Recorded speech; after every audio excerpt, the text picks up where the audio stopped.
show. And this is going to be a really fun interview because when you're with somebody who I consider a serial entrepreneur that's developed this amazing app with, as we've had Leslie Elmana Begert on many, many times as the co-founder. Now we have another co-founder, Mark Begert, CEO and co-founder of FabuLingua. Mark, you're going to kind of give us more on the product side and what's happening because you're more the tech side in a lot of ways, aren't you, Mark? How are you? Yes, great. Hi, how are you, Neil? Yes, I'm looking after more of sort of the engineering side, go to market. Um, so yeah, I'd love to sort of bring you guys up to speed with what we're doing. And especially your social media followers, especially when we put some really great videos together that really give a good understanding of what makes FabuLingua different. And so we've already talked about this numerous times, but there's new updates. First on the app, give us some app updates, please, Mark.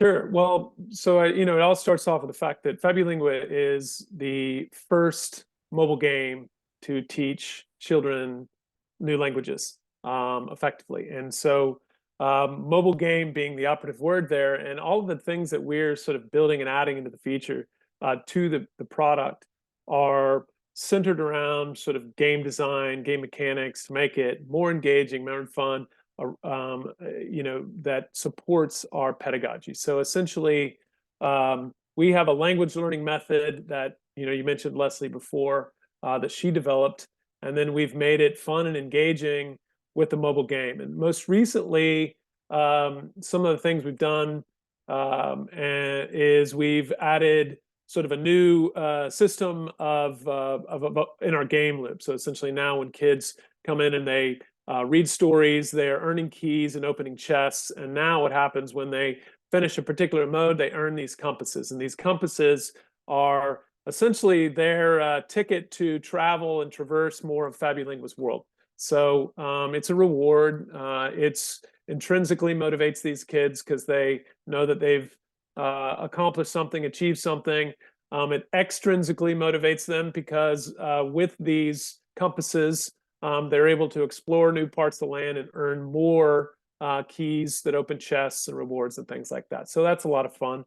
The other cool thing we've developed, which some of our software engineers and game designers have done, is sort of an AI-based quest system. And I don't like to just throw sort of the term AI out there willy-nilly. It's not a learning model, but what it is Right. it leverages an algorithm that essentially learns from the player's experience, and it learns from the other experiences of the other players. And so essentially what we're designing is a way to optimize the learner's path as they move through FabuLingua, and we can guide them to the particular stories and particular games and particular levels that will make their learning most efficient. So we're trying to essentially solve for two things. We're trying to solve for engagement, to make it fun for the kids to want to come back.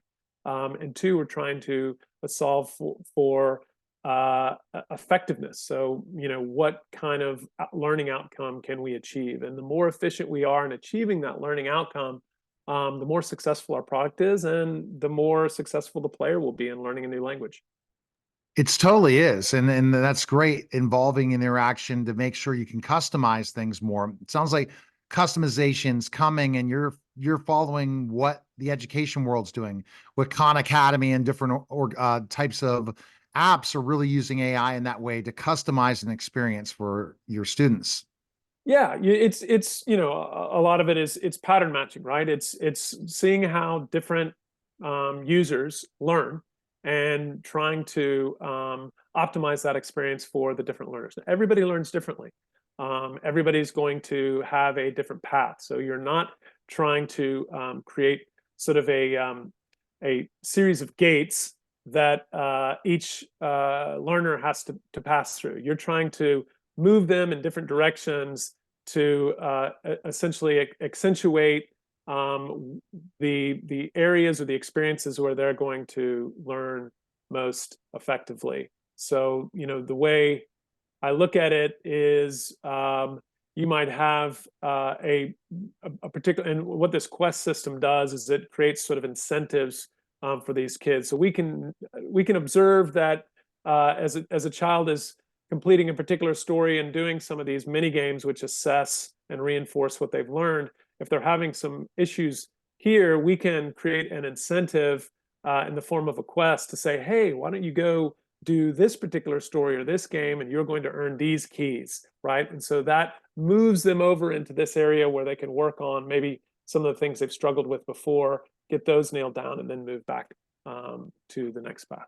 Yeah. You're moving the needle in so many ways that way. And I think that's the very interesting thing. And I think you got to make education fun. And that's what we talked about, Leslie, a lot of times. Learning is so much fun with FabuLingua, and the expansion of many more schools since when we first talked a year ago, Mark, right? Yeah, You're working with a lot of. yeah, we're really excited. Just a couple of weeks ago, we signed our first district in the state of Illinois, just outside of Chicago. It's a school district that is going to get full access to FabuLingua. All their teachers will get access to FabuLingua, the free teacher dashboard that these teachers have asked for. The cool story there is that a single teacher in this particular district found FabuLingua, contacted us, said, I would love to sign up my students in my class for FabuLingua and use it. We said, absolutely, we've got a teacher dashboard coming, get on the waiting list. She ended up telling some of her colleagues. Next thing you know, we had almost 7 teachers from this district, Oak Park, on our waiting list. And so we wanted to reach out to them and talk to them. We had a big conference call, taught them all about how the dashboard works. They got excited. They're excited that FabuLingua was aligned with their sort of teaching method. They're excited that it's something new and engaging, because that area or that particular age group, from sort of pre-K through elementary, there's just not many tools or solutions. So they actually pushed it up within their district to their administration and said, we've got to have FabuLingua, please reach out to them. And that's what started sort of the contract process that we went through, and now it's going to be available real soon. So that's exciting. That's fantastic. And I think there's gonna be many more school districts in this vertical market. Once you get it one district, another district will come. And it's just something so unique. And I think it's big. And that's why you develop the teacher's dashboard. So there's new updates on the teacher dashboard as well, right? Yes, that's right. So to make it as sort of easy and fast as possible for teachers to get their classes set up, to roster their students, and then to have them actually find their class and using the app in class, we've created a concept called a class code system. So essentially, each teacher, when they create a class, they'll be given a randomly generated class code. That class code will be something that when the students download the app or have it on their devices in class, they'll essentially open FabuLingua, tap a button called class code, input that class code, and they'll immediately find their student profile and begin to use FabuLingua. So it really facilitates and reduces friction to adoption in classes, makes life really easy for the teachers. And this is a groundbreaking for you guys because you really want to involve schools. You've done such a great job in the homeschooling community, which we've mentioned so much, and with individual users. Getting a school districts involved, this is going to really make its language learning fun. And then I guess we'll be going to the next phase, right? It's not just English at one point, that you're already planning those phases, I'm sure, already in the back end. Absolutely. So the cool thing about the the student data privacy agreement we signed with the district in Illinois is that basically opens up all of the districts in Illinois. It's a standard agreement that new districts can just sign on via an exhibit based on what has already been established. The agreement's been initiated. So look, teachers are really our go-to-market. We're treating them like they're our consumers. We're treating them with as the best possible service we can provide them. We want to give them a consumer grade experience versus a clunky old ed tech sort of experience. So they're the ones that love the product. They're the ones that start using the free version of the product. They get excited about it. And, in the case of sort of Oak Park, they band together and go talk to their administration and say, hey, let's make sure that we have this in all of our classrooms. And so I think that's a really cool channel, one to many, where we have teachers as our champions, as our advocates, because we're bringing them value and making them more successful. So I kind of was piggybacking on a question, the final question, when are we going to have not just for Spanish? Are we going to Yeah. work on are other languages coming? Yes, in fact, I was one of our investors is Redwood Ventures out of Guadalajara, Mexico, and I was just at a conference with them a couple of weeks ago, and they were talking about just that as well. There was like, this is a product that would do so well in Mexico. There are a lot of language learning solutions for sort of high school and above, and adults. Of course, we know a lot of the household names, Duolingo, Babbel, things like that, Right, which are exactly. addressing the adult market.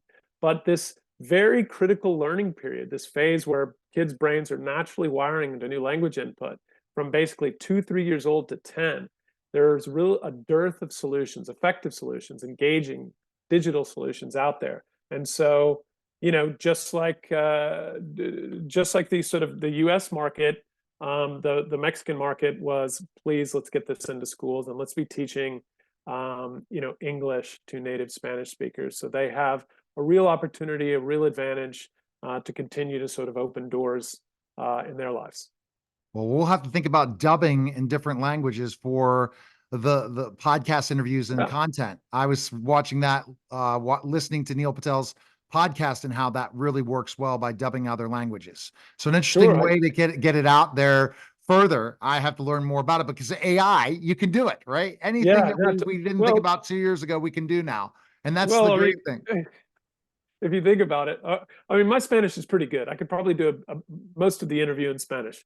Um, Leslie, of course, she's a native Spanish speaker. Yes. But if we wanted to do this in Italian or German or Russian or Korean or Japanese, which we do someday, those are all languages we're targeting, not only to teach those languages to English speakers, but even more existentially to teach English to the kids in those countries who really want to Right. learn English, to open doors for them. That's a great idea. Yeah, All AI right. can do it. I Yeah, have to look into that. I have so many different ideas, and we're gonna have to talk off air another time because we had such a great yeah, conversation. All right, FabuLingua.com or go to the Apple Store or again Google Play Store to download FabuLingua today. But definitely go to FabuLingua.com. Great resources are available there, and then also make sure you get into LinkedIn. There's a lot of great resources to get a newsletter that's sent out every time a blog is written. So appreciate it. Thanks again, sir. thank you. All right, you're listening and watching the Neil Haley Show, and we'll be back in just a moment.